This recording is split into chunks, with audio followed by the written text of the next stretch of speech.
for granted. Steve Kerr, Warriors head coach, of course, no surprise, believes we are. Listen to Coach. He doesn't surprise me.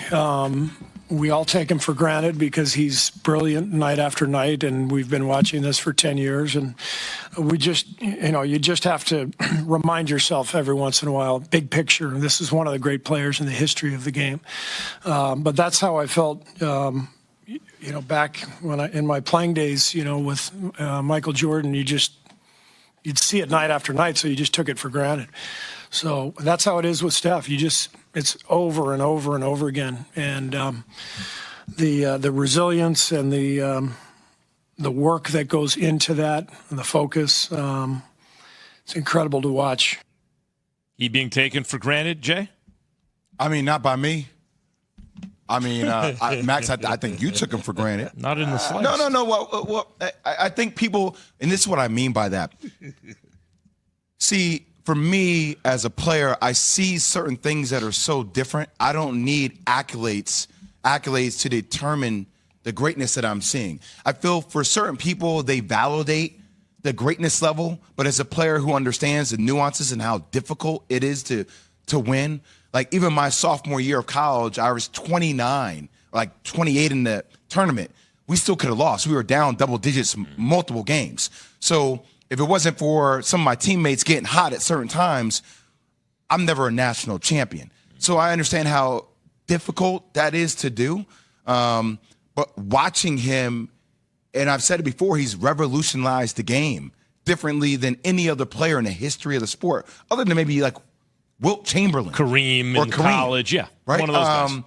So I've always recognized that I think other people are just, when the accolades start to accumulate, then they're like, oh, well, now that compares to the accolades. Go ahead, of other Key, because players. I want to address the accolades thing, but go ahead. I think as people, you got to remember, Jay, the business that we work in,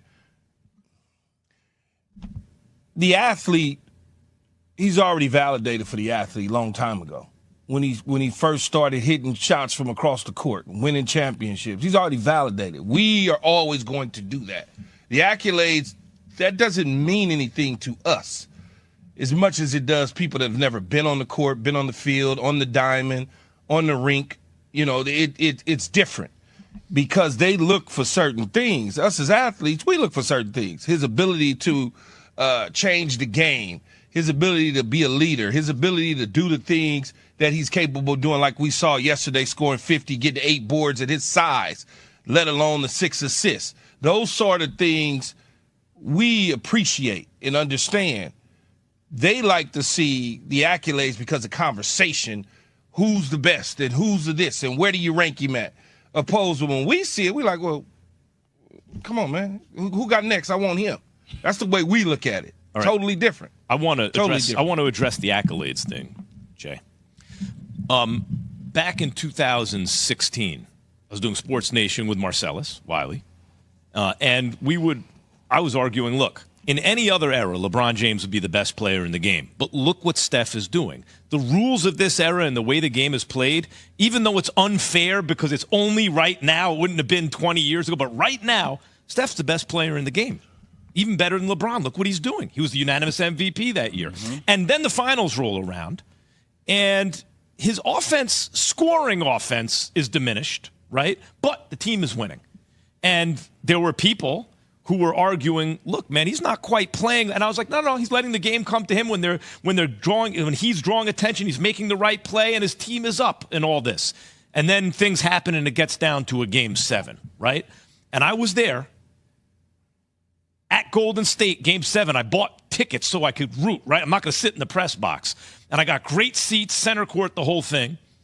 And I watched as the greatest half-court offense ever, history of the game, led by the unanimous MVP, failed to score a single point in about 5 minutes. And it was careless play, and it was fear to shoot, and it was missing shots. He was very loose with the ball back at that stage of his career. Yeah, and LeBron came through. So I had to, I don't go in with the thing, now I'm going to prove I go in, okay, here's new evidence. I had to adjust my thinking.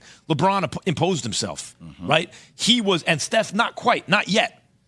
And then since then, he's been excellent, but it was Kevin Durant's turn to be MVP both times, and Steph was playing great, but KD was the lead guy. Then against Toronto, he started hitting big shots, even though everyone was hurt. You can't blame him for that. And then last year, he dominated when he needed to. I think Steph, in these moments, it's been the evolution of a player from, oh my God, he's reinventing the game in the regular season, he's the greatest thing in the world, to learning how to still be that guy when it mattered most. So my opinion of him has changed over time based on what I've seen. It's not like, well, since he doesn't have the finals MVP, it's because, no, wait, but I've seen moments where because he wasn't finals MVP, the other team won when they needed him most.